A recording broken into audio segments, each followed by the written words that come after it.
Hi, you've probably heard of home genetic testing and wondered, is this useful for me?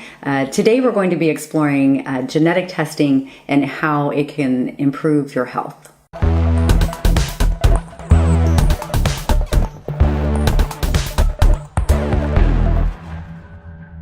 Hi, welcome to Sage Health TV, a show where we give you tools and solutions on optimizing your health and wellness. I'm Dr. Angila Jaeggli, and today I'm here with my friend and colleague, Dr. Laurie Marti. Dr. Marti is a family practice doctor who also specializes in integrative medicine. She is an incredible physician.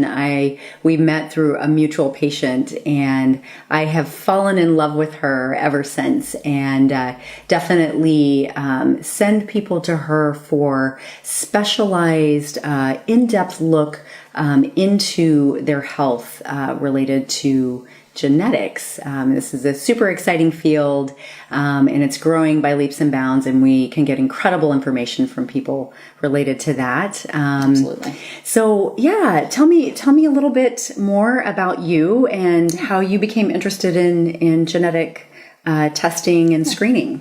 Well, first of all, thank you so much for having me here and being able to explain to people a little bit about the unique style of medicine that I practice. And like anything else in medicine, it's a completely evolving field. Mm-hmm. And I've been working in my private practice for almost 10 years now. Fantastic. And doing genetic testing is something that I think a lot of people are getting interested in and hearing about it on TV and in the press. But I think for the most part, they don't really know a lot about what they can do with that information. Mm-hmm. And so like I said, with most of the way we look at medicine, if a patient comes to us and there's some kind of interesting disease process that's going on that they're unsure about how to treat, and maybe they've seen a lot of physicians to deal with that condition, but they haven't been able to get some good answers. Right. That's exactly how I started in this, was through a patient that had seen a lot of physicians and that's just needed not more uncommon answers. when people are quite ill. Right? Absolutely. Yeah. They usually go searching around for through a lot of different venues and practitioners.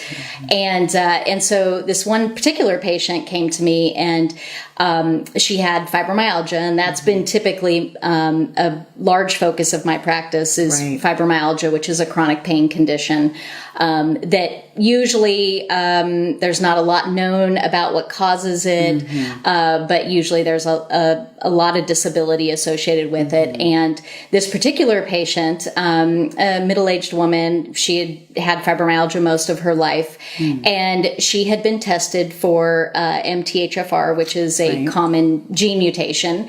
And I had heard about it in medical school. It wasn't something foreign to me. And I knew how to treat it. And I went ahead and treated this patient the way I was supposed to, with some vitamins. I was thinking, that'll be easy for, to treat that.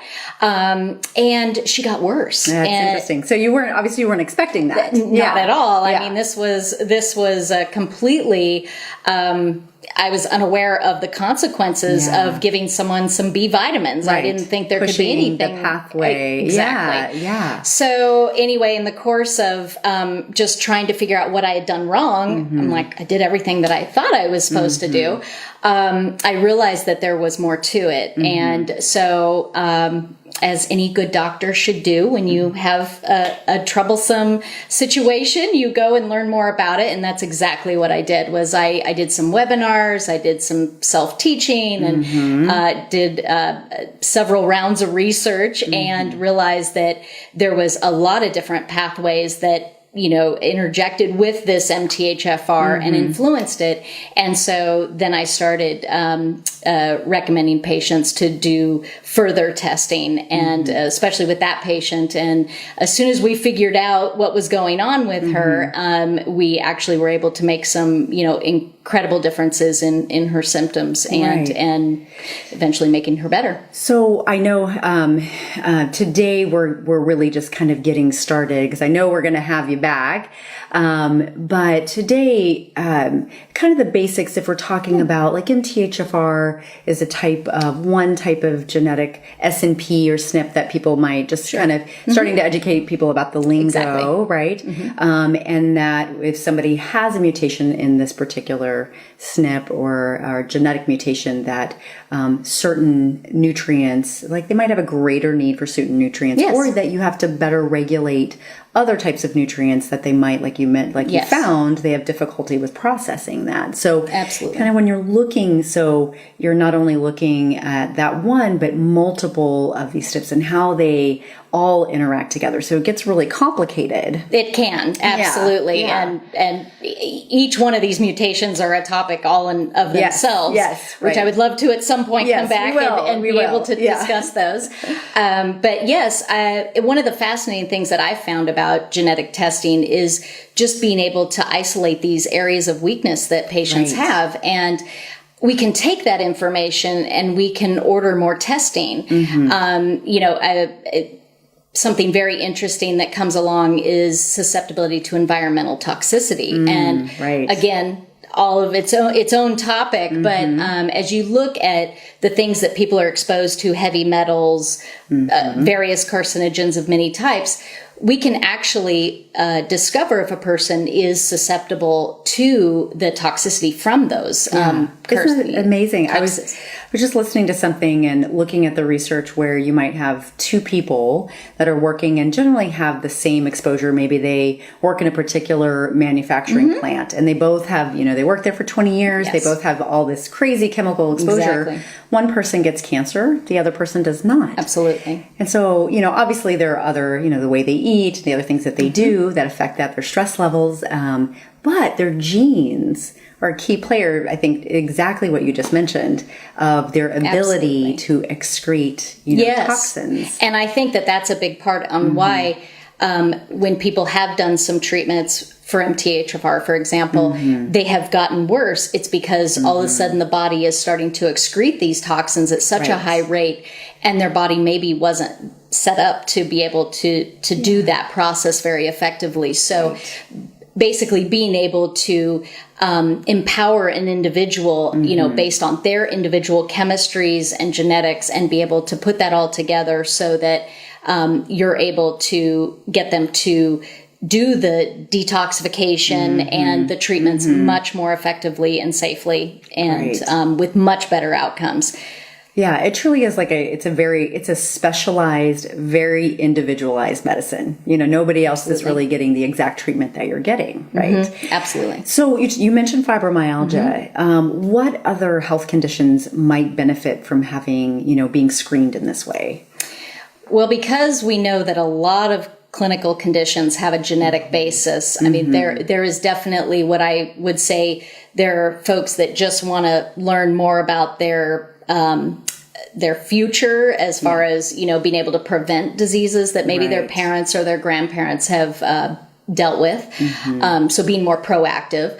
Or various clinical conditions, cardiovascular disease, cancer, mental illness, a huge area of emerging research in genetic variability in how people react even to the antidepressants and things like that people are often not tolerating. Exactly. How is this person going to react? Maybe there's better choices for them. Maybe they don't need to have antidepressants at all. Maybe they just need nutritional support that actually helps the body make those neurotransmitters. So there's different ways. You've seen that. I mean, absolutely. You've seen the change in depression. Yeah. So when we look across the board, there's a lot of different patients that could benefit from genetic, I would say not even patients. I mean, it could just be an individual who just wants to be more proactive about their health. But I would say most clinical conditions and diseases have a genetic basis, and there is physiology that we can look at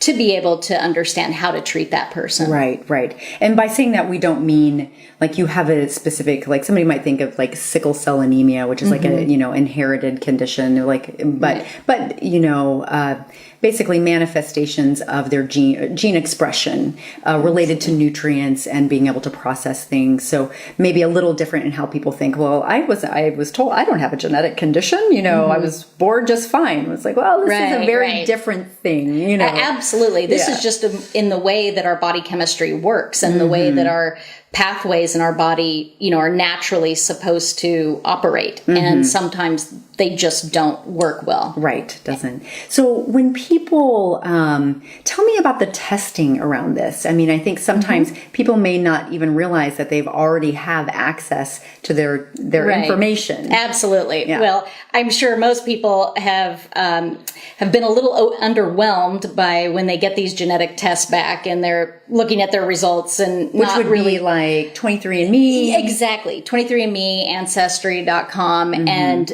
the ancestry is definitely fascinating. Right. However, I think people are expecting more information and they're not getting that. And so basically by taking the information that you can get from doing these tests that most people don't realize, there's an entire mutation file that is available from these tests that most people are unaware of. Right. We take that information and there's websites where you can upload this information and get reports so that you can have a lot more information about, what is the risk patterns that this person has. And so under the proper supervision and guidance, you can be able to understand things that you won't even get from the typical genetic tests. Yeah, it's incredible. And really, I mean, it's ideal, even though people have access to that raw data that can be converted. Once you get that extra report, you really do need someone. It's a pretty intense medical report that you want guidance. You want to find somebody like yourself, that can really take all the pieces and explain what that means, especially related to what you're experiencing or like you mentioned, with your family history, So very important. And so another piece that we know about is that stress affects the way that our genes express themselves, right? Yeah. So I think you're doing some really fascinating preparation. You're getting ready to launch for a particular therapy called force bathing. So I'd love to touch on that today. I know we're not going to get into too much detail, and that's again another show, right? Of course. But tell me the details, because this is also when we manage stress, we can alter, like in a positive way, the expression of our genes, which is just incredible. It seems like it's a very hard and fast thing, but it can be changed. Well, what you just described is epigenetics, which is a really, it's kind of a buzzword. I mean, people are talking about, what it is that we do in our day-to-day lives that actually affect the way our genes express themselves. And it does matter. What you're born with does not necessarily mean that you're going to have to deal with the consequences of those genes. Right. You can make good decisions and bad decisions. But yes, one of the things that I'm working with is how does stress management play into this modification of our genes?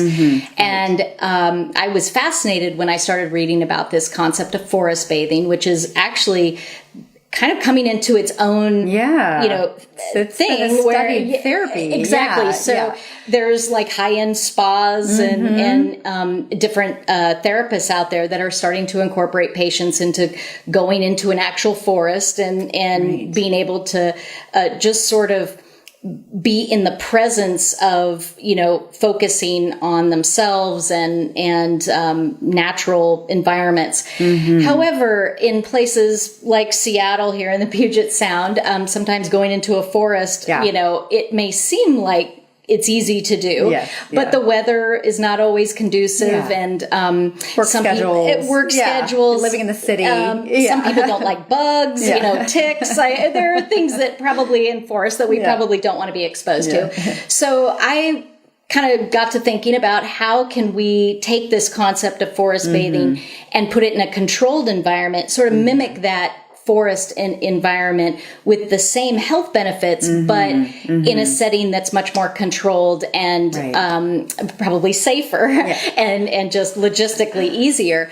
And so virtual reality has been sort of an answer to that, because there's been a growing number of applications in virtual reality in medicine, and especially in mental health. Oh, it's fascinating. And so what I've been able to do is find some programs where there's like guided meditation. And then, so using the virtual reality to immerse yourself and to actually believe that your brain is fooled into thinking that you're actually in this experience, yet it's a controlled environment. And so controlling the factors that, such as the different compounds that trees make, all these things that they're finding actually have health benefits. And so the applications of this are vast. I mean, when you look at the increasing of natural killer cells, for example, you're looking at helping people that maybe have cancer or cancer risks, and just dealing with the stress of having chronic disease.